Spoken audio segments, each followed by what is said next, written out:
Un roi, chapitre 21. Après ces choses, voici ce qui arriva. Naboth, de Jizréel, avait une vigne à Jizréel, à côté du palais d'Akab, roi de Samarie. Et Akab parla ainsi à Naboth. « Cède-moi ta vigne, pour que j'en fasse un jardin potager, car elle est tout près de ma maison. Je te donnerai à la place une vigne meilleure, ou, si cela te convient, je te payerai la valeur en argent. » Mais Naboth répondit à Akab, « Que l'Éternel me garde de te donner l'héritage de mes pères. » Akab rentra dans sa maison, triste et irrité, à cause de cette parole que lui avait dite Naboth de Jizréel. « Je ne te donnerai pas l'héritage de mes pères. » Et il se coucha sur son lit, détourna le visage, et ne mangea rien. Jézabel, sa femme, vint auprès de lui et lui dit, « Pourquoi as-tu l'esprit triste et ne manges-tu point ?»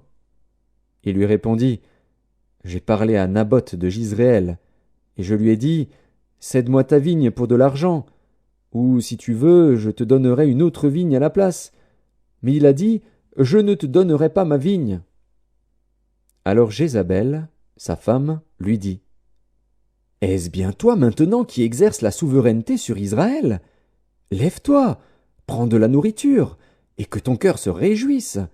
Moi, je te donnerai la vigne de Naboth de Jizréel. » Et elle écrivit au nom d'Akab des lettres qu'elle scella du sceau d'Akab, et qu'elle envoya aux anciens et aux magistrats qui habitaient avec Naboth dans sa ville. Voici ce qu'elle écrivit dans ces lettres. Publiez un jeûne. Placez Naboth à la tête du peuple, et mettez en face de lui 2 méchants hommes qui déposeront ainsi contre lui. Tu as maudit Dieu et le roi. Puis menez-le dehors, lapidez-le, et qu'il meure.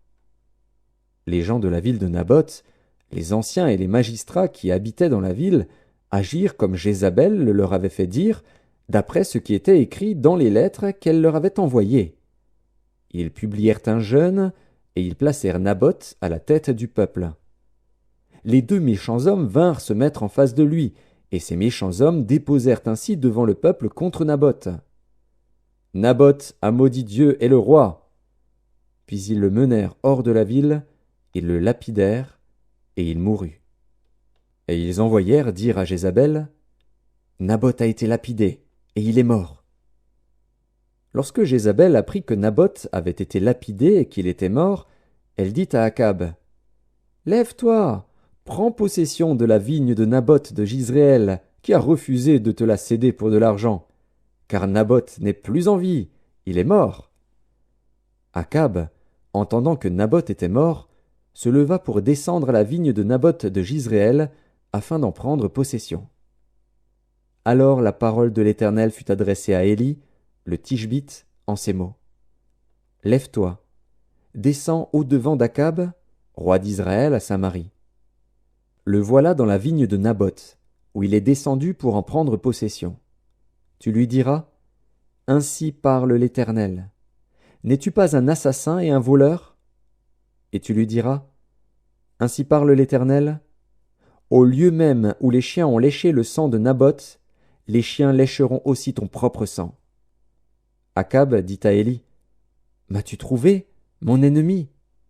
Et il répondit, « Je t'ai trouvé, parce que tu t'es vendu pour faire ce qui est mal aux yeux de l'Éternel. Voici, je vais faire venir le malheur sur toi.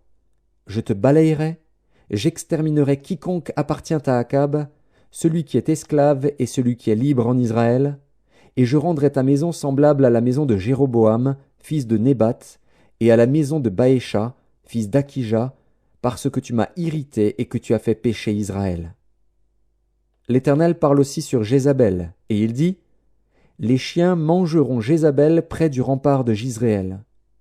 Celui de la maison d'Akab qui mourra dans la ville sera mangé par les chiens, et celui qui mourra dans les champs sera mangé par les oiseaux du ciel. Il n'y a eu personne qui se soit vendu comme Akab pour faire ce qui est mal aux yeux de l'Éternel, et Jézabel, sa femme, l'y excitait. Il a agi de la manière la plus abominable, en allant après les idoles, comme le faisaient les Amoréens, que l'Éternel chassa devant les enfants d'Israël. » Après avoir entendu les paroles d'Élie, Akab déchira ses vêtements, Il mit un sac sur son corps, et il jeûna. Il couchait avec ce sac, et il marchait lentement. Et la parole de l'Éternel fut adressée à Élie, le Tishbite, en ces mots. As-tu vu comment Akab s'est humilié devant moi? Parce qu'il s'est humilié devant moi, je ne ferai pas venir le malheur pendant sa vie. Ce sera pendant la vie de son fils que je ferai venir le malheur sur sa maison.